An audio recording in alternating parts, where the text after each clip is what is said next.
The mess hall is quieter than usual for a late breakfast on a Saturday. Sunlight slanting through the big east-facing windows, bouncing off stainless steel trays and catching on the scuffed tile floor. Era Voss sits in her preferred seat near the glass.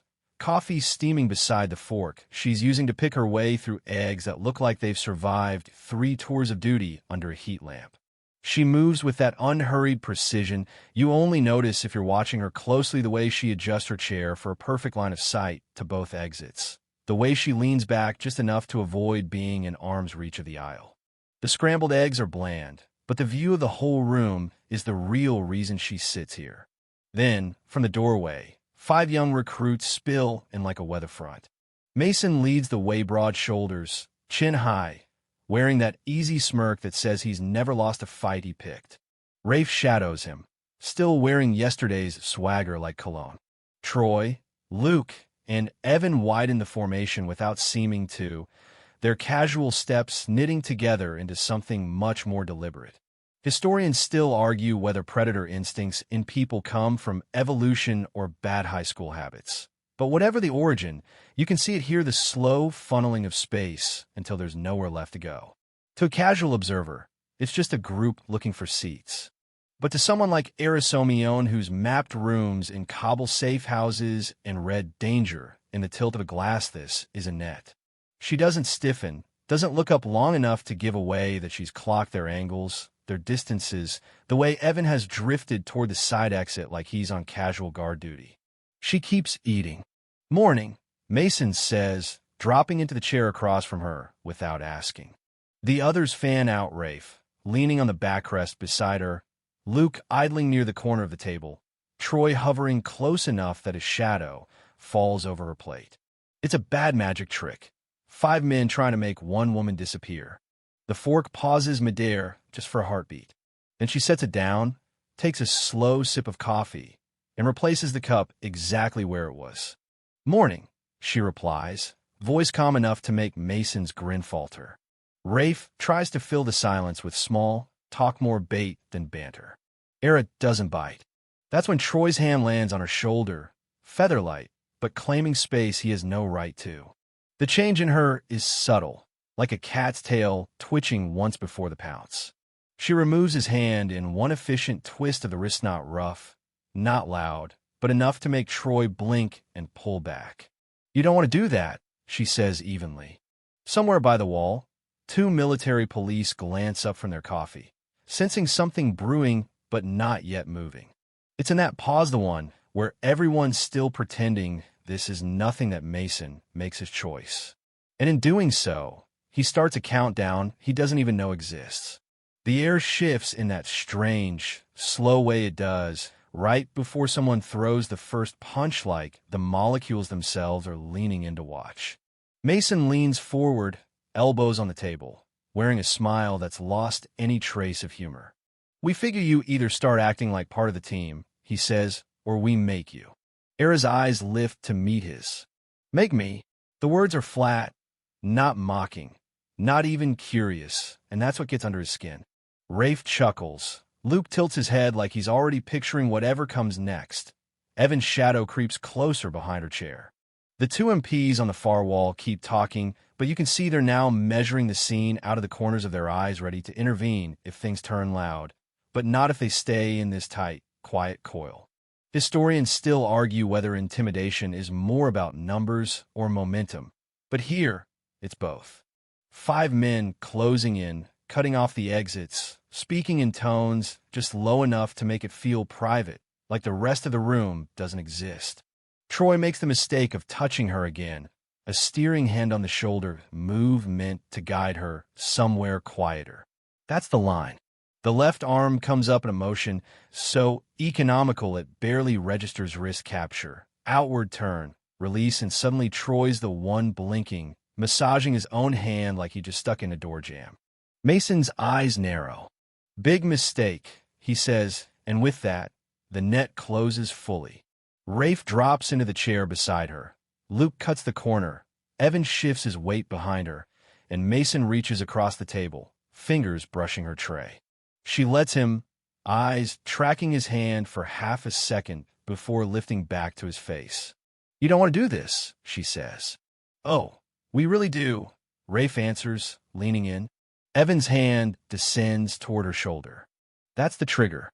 She moves before the contact, lands left elbow, slamming backward into his ribs, a compact strike that knocks the breath out of him with a sound like a deflating tire. In the same motion, she pushes up from her chair, right knee snapping under the table into Mason's nose. There's a muffled crack, a splash of red, and he's flung back against the wall. The chair scrapes sideways as she clears the space, stepping into Rafe's attempted grab.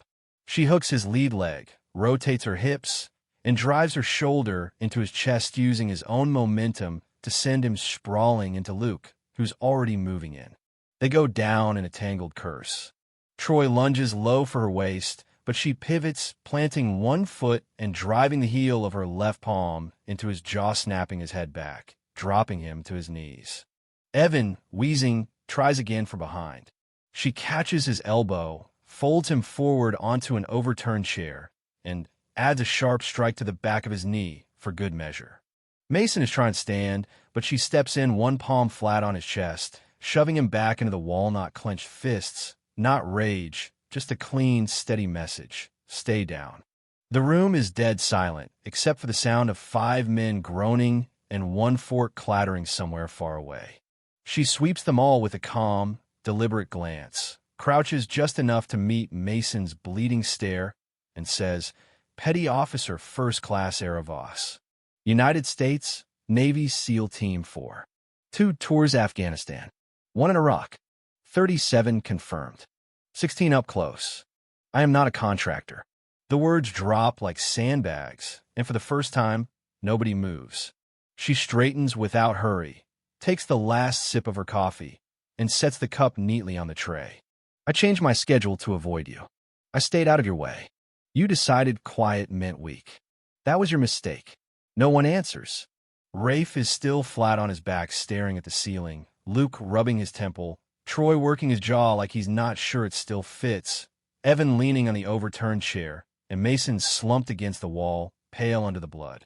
She carries her tray to the dish return, rinses the cup, stacks the plate, and walks out without a backward glance. The MPs cross the room a beat later, surveying the scene like they've just walked into the aftermath of a classified training drill. They don't raise their voice and have to. The 5 are too busy nursing injuries and swallowing pride. The questions come, but the answers are vague. Got out of hand, no big deal, don't remember. Maddox, watching from the doorway, sees exactly what's been taught here: clean, decisive, over before anyone could step in. Some lessons only land when the bruises do. Word spreads in ways no official memo can track. The story mutates. Sometimes she's an undercover MP, sometimes intel, sometimes just a contractor with special training, but the constant is the punchline. 5 on 1, less than a minute. By the time she's summoned to the commander's conference room, the base has already learned to measure people differently. She sits under half-shut blinds, hands folded, and tells the record what happened. They blocked the exits, made demands, initiated contact. I acted to remove the threat. Reeves, the colonel, studies her, torn between discipline and discretion.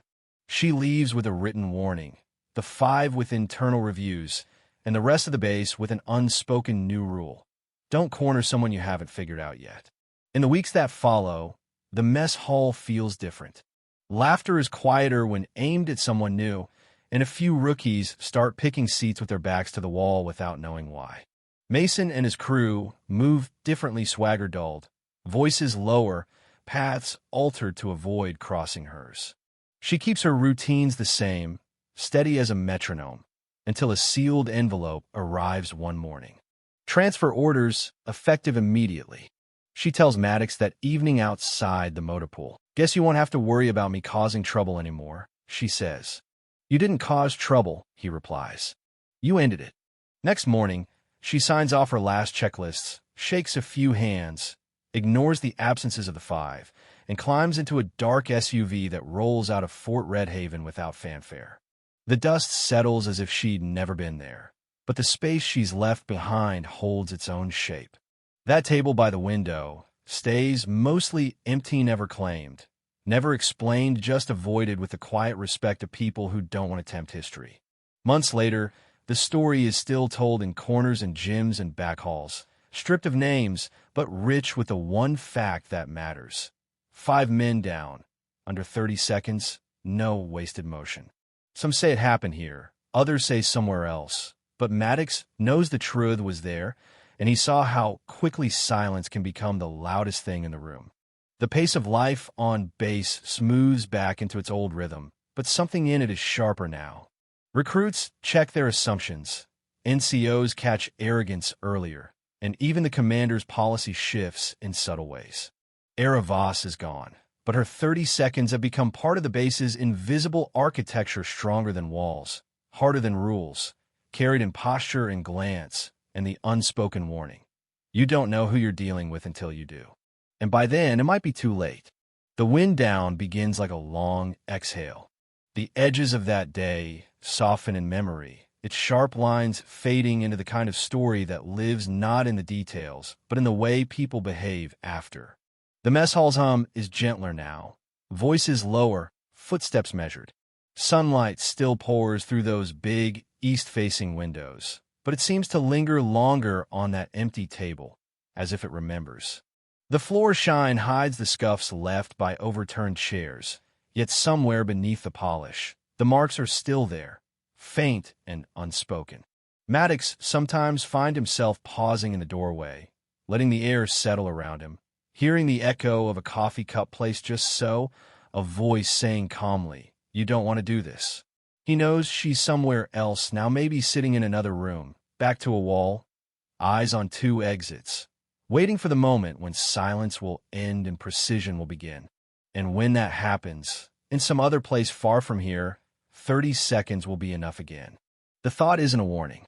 It's a strange kind of reassurance, like knowing a watch is still ticking even if you can't see the hands.